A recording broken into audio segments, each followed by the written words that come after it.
Laipni lūgti mūsu drošības profesionāļu asociācijas skatuvē. Viss jau skatuvs ir pa tēmu, bet šeit šī tieši tā arī ir nosaukta. Runājam mēs gan par darba drošību, runājam mēs arī par ugunsdrošību, par civilo aizsardzību, par labbūtību, ļoti cieši saistītas tēmas. Forši ir tas, ka šeit ir profesionāļi, kas ikdienā ar to visu strādā un kurus ļoti labprāt dzird arī citi profesionāļi. Mākslīgais intelekts. Ļoti bieži dzirdēta tēma. Es teiktu, ka pamazām tādam cilvēkam vidējam, dzirdot vārdu mākslīgais intelekts, piezogas apmēram tādas pašas sajūtas, kā dzirdot vārdu pārmaiņas. Tas vairāk varbūt uzdzen bažas, vai es būšu nepieciešams, kas man ir jādara, kā tas uz mani attiecas, kas mainīsies atkal. Bet ir vairākas lietas, kurās mēs jau šodien iedziļinājāmies, runājot gan par drošības kultūru kā tādu, veiktspēju. Jo viena lieta parasti, kas tiek likta pretstatā drošībai, ir veiktspēja gal galā. Jo drošākas sistēmas, jo ilgāki procesi, jo viss sarežģītāks, jo cilvēkiem grūtāk. Viņam gribas, lai viss notiek ātrāk un vienkāršāk, un tur tie shortcut arī tad attiecīgi parādās. Kā digitalizācija, datorredze un mākslīgais intelekts uzlabo drošības kultūru un veiktspēju, un kā un cik ātri nodrošina reāla laika uzraudzību, prognozējošu analīzi un automatizētu riska noteikšanu, samazinot cilvēku kļūdas un reaģēšanas laiku. Iedomājieties, Jolanta Maņihina ir cilvēks, kas ikdienā ar šiem jautājumiem strādā. Darba aizsardzības vadītāja Stora Enso Iepakojumu divīzijas Rietumeiropas vienībā. Sagaidiet lūdzu ar aplausiem. Paldies tev par pacietību, Jolanta. Paldies, Aldi. Hello, everyone. I will be speaking in English just to keep the same language as everyone is doing, but you have the translation app here so you can follow it. My name is Jolanta Maņihina, and I'm really honored to be today here in this conference, to be here on this stage and to feel this energy in this room together, coped. And it is really giving this positive feeling that area of occupational health and safety and security is in good hands, because we have so many people who are interested to explore more, to understand more, to learn more, to see more, to discuss, and explore how we can improve our daily business. So I'm working in area of occupational health and safety already for almost 9 years, and I have been representing different organizations in Baltic region, in Central Europe, and currently I'm working in Western Europe, representing our manufacturing business in Netherlands, Belgium, and Germany. And I'm a strong believer that to drive sustainable safety performance and to ensure that we continue to develop, it's not enough anymore just to have risk identification and risk monitoring and addressing some hazards. We need to explore. We need to move away from having just compliance. We need to move to the care element within our businesses. We need to work with the people. We need to do safety together with them, not to them. And we need to explore what are the opportunities to introduce digital technologies into our work process to ensure that we can work smarter. But like I said, I'm currently representing our Stora Enso business, and Stora Enso is one of leading renewable packaging, renewable building and construction, as well as biomaterial producer in the world, and we are committed to drive sustainable agenda and to support our customers in providing sustainable products.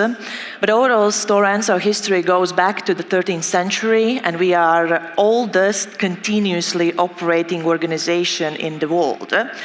And our products you can see everywhere, every day in your life. It is starting from the building and construction, it's packaging, it's e-commerce, it's wood foams in your clothes, but as well we are exploring how we can use renewable materials in producing, for example, batteries for the cars.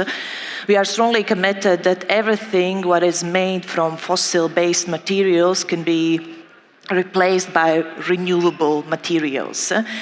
And we have 5 different divisions, and like I said, I'm representing packaging solutions business, which is renewable packaging, within different parts of Europe, and we have a business in China. And these are the products we are producing, just to give you an impression. Some of the boxes you see in the shops, they are coming from our business. But when it comes to the health and safety in packaging solutions, our main target is, of course, everybody safe every day, but we don't use that kind of slogans that safety first or that safety is first, because safety is what we do every day. We are here in every of our business producing products in a safe, qualitative way, but it's integrated in everything what we do. And our 3 key focus areas are built on systems. It is way of working. It is our foundation. This is our baseline, and it gives us the structure on how we work and what we do. The really equally important element, it is the culture, how we work with our employees, how we create the work environment where they feel trusted to speak up, where they feel heard, and where they are not afraid to raise their concerns and give an input on what we can do to improve their work environment. And as well, we are continuously exploring different technologies, how they can help us to improve our safety performance and how they can help us to work smarter.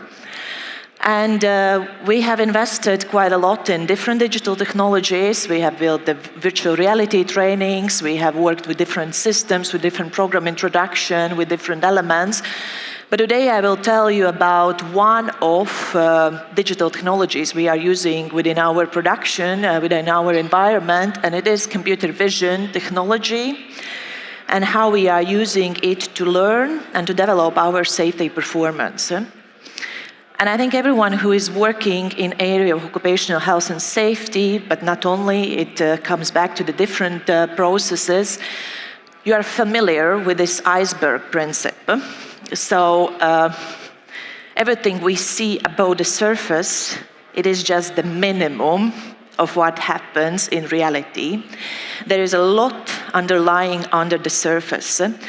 So there have been scientific researches made what proves that 70 or 80% of workplace incidents can be reduced if we know those early indicators. But only less than 1% of those early indicators are getting reported by reporting systems when employees are addressing some recent hazards in the workplace. And similar, we saw the same challenge because when we did the analysis of our incidents, of our near misses, minor injuries, when we dig deeper to understand, do we have similar cases reported before? Did we know that this current situation can lead to the workplace injury? And actually, in reality, for really rare cases, there had been some reporting done before. Those are more like unknown hazards which led to the workplace incidents. And we are thinking, is there something what we can do? And it was the COVID time.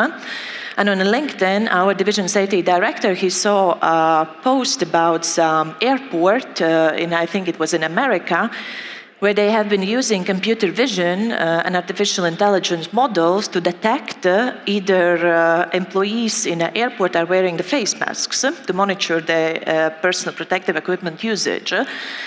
And we were curious, can this be something what could help us too, to learn more, to see more, to understand more, to explore more what is there underneath the surface? And we were looking for potential suppliers who could help us with this one. And there was a startup company at that time building their artificial intelligence models specifically focused on safety and safety risk detection. And we agreed with them to make a proof of concept. And we started in 2022, and we had a proof of concept in one of our sites here in Latvia, in Riga. And we were like just fully open-minded and see, let's invest, let's explore, let's see. And actually what we learned, it is that this is something what can definitely help to see more. Because we thought we just picked one small area, and we thought we know it. So we know our people, we know our hazards, we know how to behave. We have done the risk assessments in this area. We have invested in building the awareness and everything. But reality was, on the first week when we turned on the system, it was so much learnings we gathered just in 1 week. And really situations which were unknown, but which were accepted by employees because they are working in that environment already for a long time and they just don't see some kind of cases anymore as a potential hazards. But after running the system for some period of time, like after the 4 months, we learned that the learning starts to flatten out because you start to observe there is a lot happening, but the learnings, you reach the peak, and that's the time when you need to make connections to see improvements and see if what you need to do next. And we then agreed with the supplier, let's do it as a mobile concept. And now already for a few years, we are working with the mobile solution where we have 20 cameras which we move around between the different sites within our division, and where we move the same models, just the cameras are moved around, where they turned on, and we gather more and more learnings which can be shared across. Because how it works, actually, you just need an internet connection, you just need the cameras, or your internal CCTV system, if the camera quality is good enough. So you connect them to the cloud-based artificial intelligence risk models, which are trained to detect some particular situations, and then you get the data outcome. And those artificial intelligence models, they are constantly developed. You can continue to teach them to detect more precisely, to detect more accurately, to detect something different. And then you get the data analytics, and and you have the more options to address the hazards. We are covering those most common risk scenarios in our manufacturing and production environment. And here you see those snapshots you see, that's how you see the data outcome from the system when the detection have happened. So you can monitor the housekeeping. This is the part where some objects are left in the area where they are not allowed to be, emergency exits are blocked. And of course, that's one for the monitoring how the housekeeping rules are kept in the organization, but there you learn more because you have an opportunity to create a dialogue with the people. In most of the cases, that makes sense to keep that object there or to keep it closer to the workplace. You have an opportunity to improve. It is personal protective equipment. Currently, we are working with the bomb cap, hard hat, and high visibility vest, where it detects if the person is wearing the bomb cap, hard hat, or high visibility. And of course, it can be deployed more.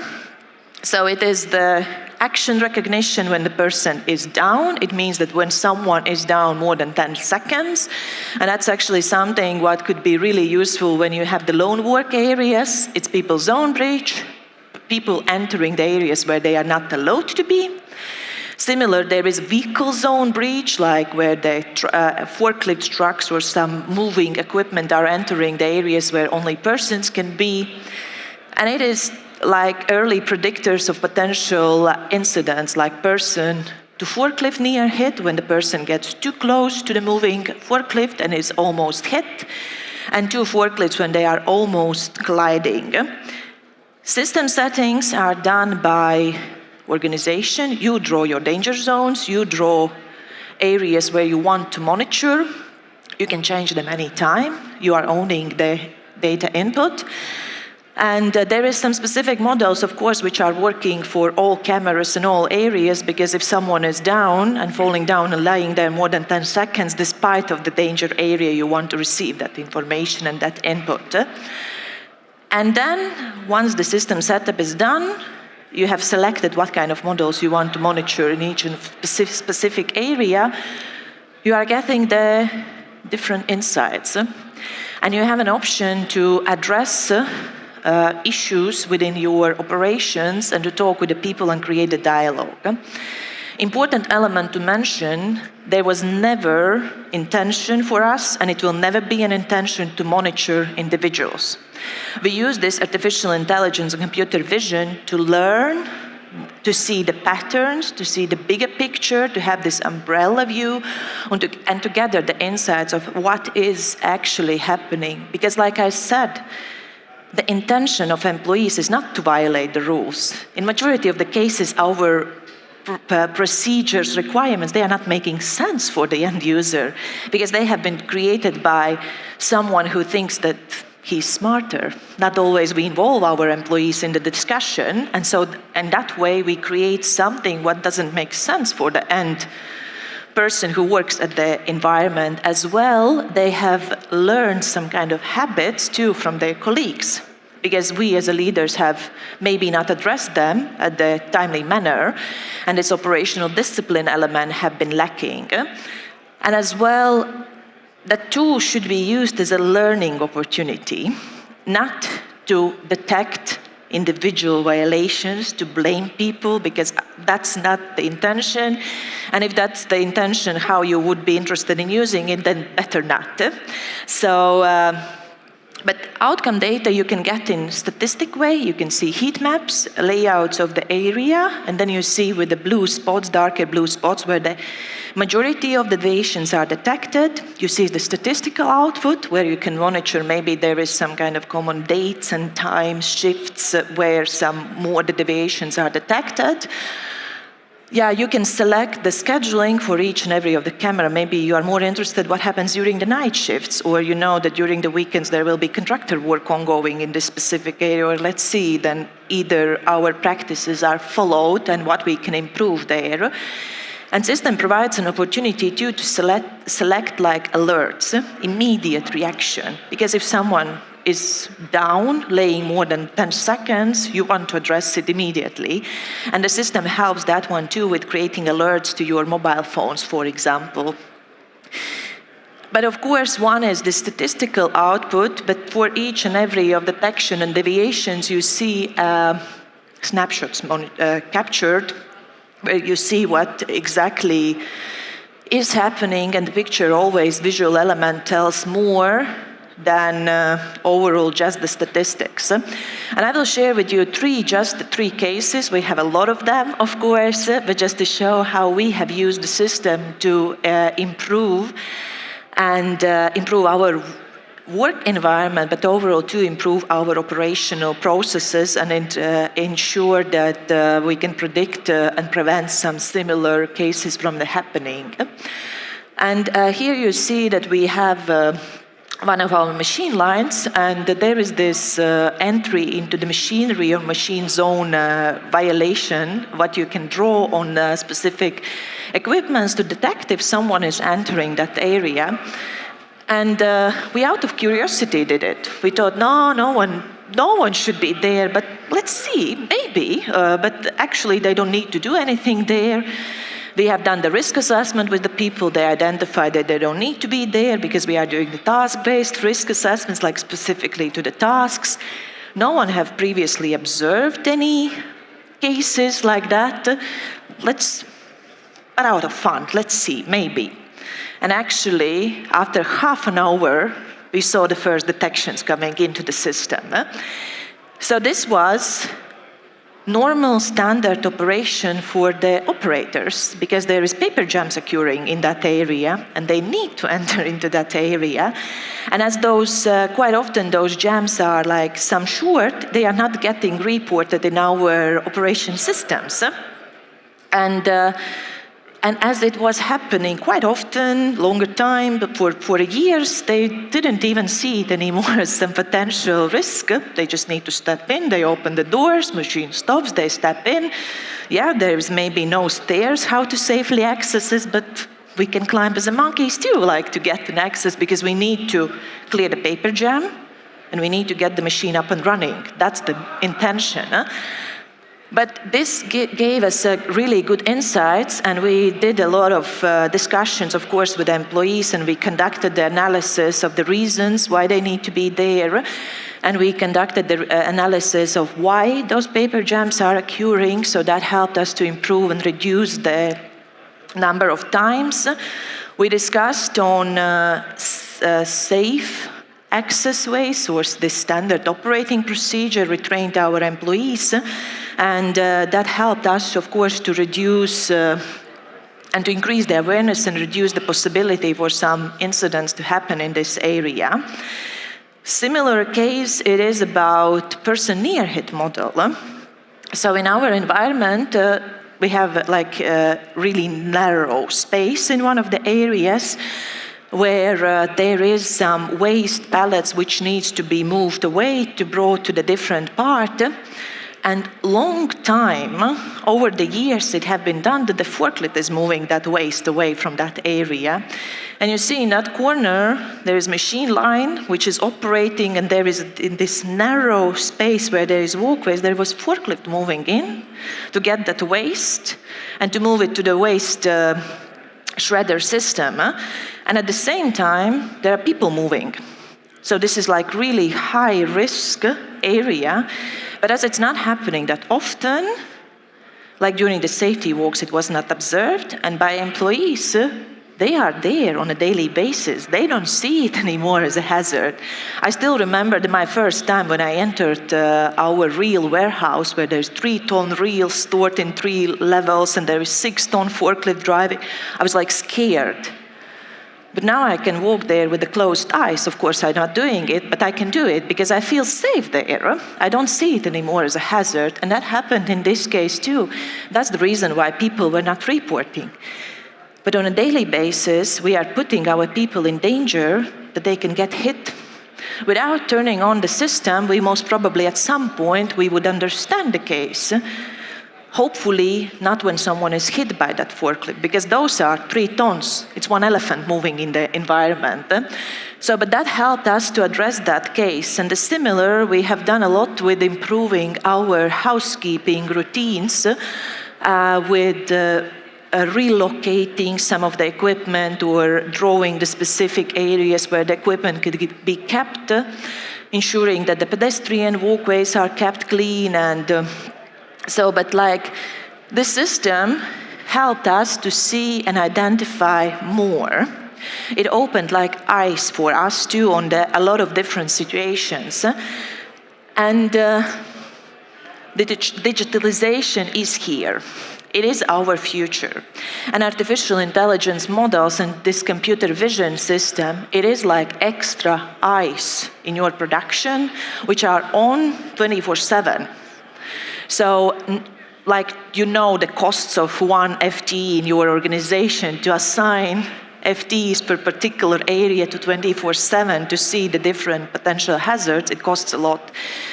But here you can turn on the camera and you have an extra eye which is trained to detect specific things. It is more precise because they are specifically trained and they are like focusing specifically on this one element which is they trained to learn. And we can gather a lot of input.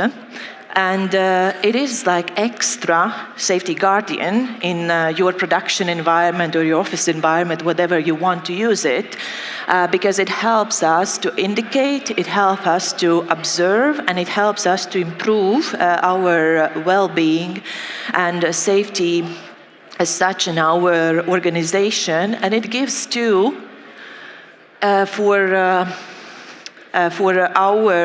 some team members, it helps us to focus on some critical tasks because we have extra support.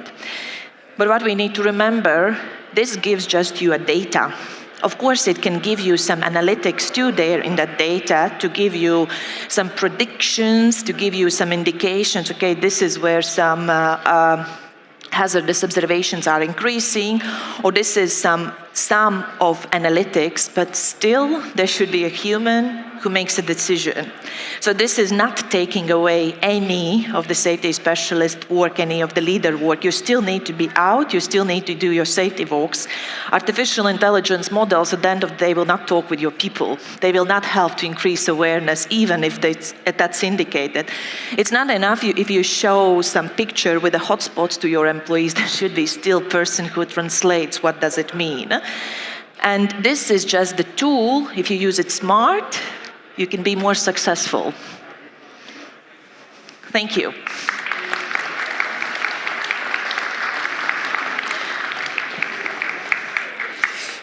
Okay. Jautājums jautājumiem. Laiks jautājumiem. Any questions, please? So, everything is clear, right? Oh, there's a question. Yeah, there's a mic. Francesco. Thank you for your wonderful presentation, really interesting. Just one question. How did you manage the union position about using camera in the area, and how do you convince people that you are not controlling people, but you are using something different? Yeah, it required some negotiation skills, and of course it required some idea selling like that, because of course that's the part of change management, and employees can perceive that they will be monitored. But we clearly explained to everyone, including of course the unions are the first part, but including the employees, that the intention is not to monitor anyone. We have a strict data privacy requirements in place within our organization, so that we are not even able to show the data outcome in that way, like with write a written warning for that one, for example. But for the first, it was, some people look skeptical when we run it in the first site, but during the time we proved with real practices that the system is not used to monitor them. And then we proved that here is the data insights, what is actually helping us together to drive some kind of technical improvements, get some kind of investments, address potential workplace hazards, which otherwise is just the talk without the real data. But it is about selling the idea a lot and convincing. But now we have done it in Poland, where the unions have accepted it. Now we are doing it in the Netherlands, running the same system where unions have accepted it. I think the strongest one are in Sweden and Finland. So let's see if that will be a successful project too. But we have already the track record for 2 years, running it in a different sites, and none of the written warning, none of the discussion have happened with the employees where they would come back to say, yeah, it was because of the system capturing me without the BAMCAP, my team lead was angry at me. So, and this is just helping too to sell it further to the other locations. But it's about a lot training those who are using the system, that they clearly understand what's the purpose. So you are really setting apart those two things, safety and any other problems with employees, let's say, and monitoring them.